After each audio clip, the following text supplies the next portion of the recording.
Hello, kumusta po kayong lahat? Ito po yung old body na si Nurse Kaloy. Dito po sa ating video ngayon na may papakilala po kasi inyo isang bagong henerasyon, Congresswoman, matapang, matalino, maganda. Siya po ay si Bernadette Herrera. Dito po nyo, panoorin nyo kung paano ginawang utal-utal ang pananalita ni Congresswoman Marikina dahil ito po ay tungkol sa mga nawawalang yaman ng ating gobyerno. Pero bago ang lahat, meron po akong papakita sa inyo mga picture ni Congresswoman Kimbo bago tayo tutungo dun sa video clip. Ayan po, nakikita nyo si Congresswoman Kimbo sa kanyang mga designer na mga damit, mga gagarbong damit.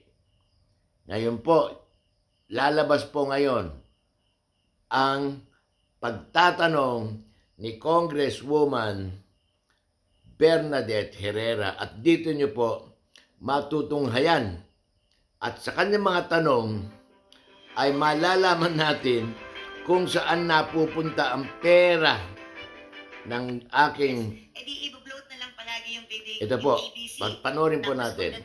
You know, this is not acceptable. Panoorin niyo po. Not be acceptable to us. That's why we need those reports. Kaya sana po within the week or sana nga within the day or hanggang tomorrow para naman po mapag-aralan, Madam Speaker. Anyway, my next question refers to, dito na ako sa, alam naman ni Madam Sponsor ito, yung tungkol sa earmark revenues. Madam Speaker, sa pagkakaintindi, can you define earmark revenues through you, Madam Speaker?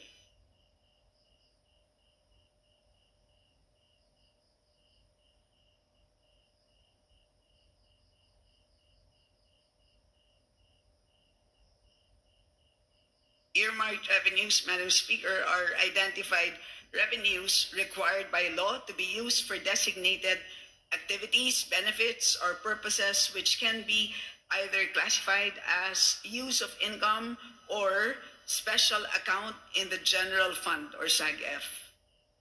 Nung po nag-interpolate tayo, sinabi po sa akin that the cash isn't available because the cash is being used. Madam Speaker, Madam Sponsor, tama po ba na pwedeng gamitin ang earmark revenues ng national government wherever it pleases?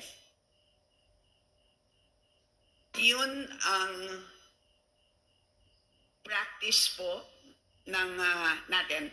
But let me explain. Madam Speaker, yung tanong ko po, hindi kung practice siya or hindi. Tama po ba na ginagamit natin ang earmark revenues for other things other than specified in the law?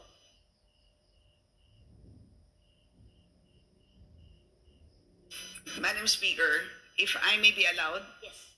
parang po siyang, if I may use a comparison, parang kung tayo po ay nagde-deposito sa isang bangko, nagdeposito tayo ng 100 piso, iniwan natin sa bangko yung ating 100 pesos. Habang hindi natin kailangan yung 100 pesos na yan, ini-invest ng bangko yung 100 pesos na yan.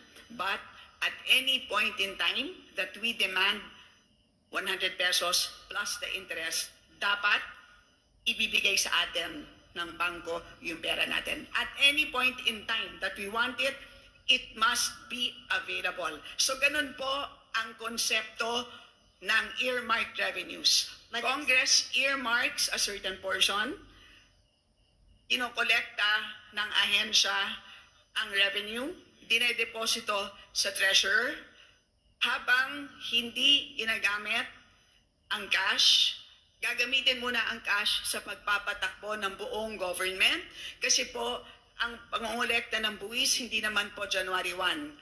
Meron na tayong buwis. Paano natin babayaran ang sweldo ng ating mga PH, ang sweldo ng mga government employees? Wala po tayong ibabayad sa inyo na sweldo kung hindi natin gagamitin ang cash na yan. Pero at any point in time that an agency demands those earmarked revenues, the Treasury must be able to make those funds available.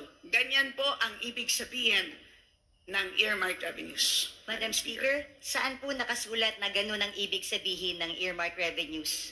na pwede siyang gamitin pag hindi ginagamit pa. Kasi malinaw naman po, earmarked accounts and funds are not, the legal basis of an earmarked revenue could be a law, a presidential decree, or international agreement. Bawat earmarked revenue may batas. At walang blanket authority doon na sinasabing pwede mo munang gamitin habang hindi ginagamit ng agency. Gusto ko lang po makahanap ng legal basis mula umpisa. Asan po ang legal basis na sinasabing pwedeng gamitin ang pondo na in-earmark natin for another thing kasi yung cash naman hindi pa ginagamit ng ahensya. So hiramin ko muna. Paano kung hindi ko na maibalik? Paano kung hindi na tayo makautang? Hindi po ba pag regular ka na tao, ginamit mo ang pera na hindi para doon? Qualified theft na to. O kaya, pwedeng technical malversation of funds if you use it for another thing. Ang tawag po doon sa libro ay Book of Accounts. So, Diyan nyo po makita ang mga tanong ni Congresswoman Herrera.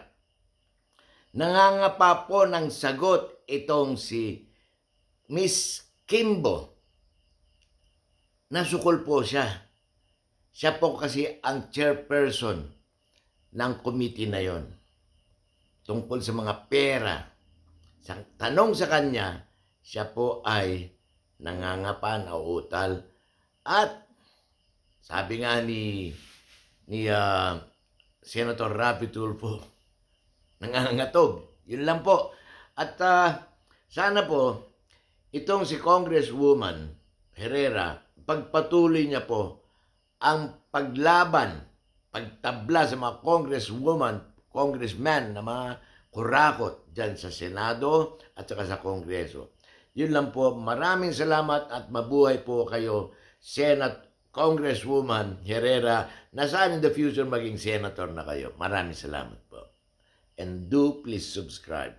Good night.